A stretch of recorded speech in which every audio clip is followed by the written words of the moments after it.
ان میں سے ایک وجہ ہے تعلیم، اور دوسری وجہ یہ ہے کہ نکاح کو مہنگا ہی اتنا کر دیا گیا ہے کہ باپ شادی کرنے سے پہلے سوچتا ہے کہ میں نے شادی کرنی کیسے۔ یہ مہنگا ہونے کی وجہ سے بھی کئی بیٹیاں گھروں کے اندر بیٹھی ہوئی ہیں، کئی بیٹے گھروں کے اندر بیٹھے ہوئے ہیں، باپ کے پاس برات کے کھانے کے لیے پیسے کوئی نہیں، بیٹے کے ولیمے کے لیے کھانے کے پیسے کوئی نہیں۔ وہ والدین ذرا سوچیں کہ کس نے کہا ہے کہ 150 بندے کا کھانا آپ نے برات پہ پکانا ہے؟ کس نے کہا ہے آپ کو؟ کیا اللہ اور اس کے رسول نے ہمیں اس کا حکم دیا ہے؟ کیا کسی حدیث میں، قرآن کی کسی آیت میں آیا جی 150 بندہ برات پہ آئے، ان کا کھانا پکانا ہے تو پھر ہی آپ نے جناب اپنی بیٹی کو رخصت کرنا ہے؟ کس نے کہہ دیا آپ کو؟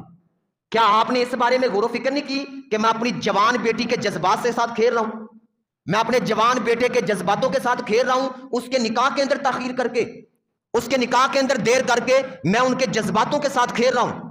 اور اتنا مہنگا کر دیا ہے نکاح، اتنا مہنگا کر دیا ہے اس شادی کو کہ رشتہ دیکھنے سے لے کر نکاح تک اتنے خرچے ہوتے ہیں، اتنے خرچے ہوتے ہیں کہ باپ کی بس ہو جاتی ہے۔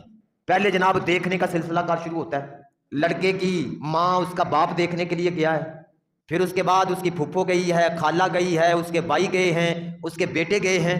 آپ نے کبھی نہیں سوچا کہ ہم خود بھی اس بوجھ کے اندر آ رہے ہیں، اور جدھر سے ہم نے بیٹی لینی ہے یا بیٹا لینا ہے ان کو بھی ہم نے بوجھ کے نیچے دبا دیا پکڑ کے۔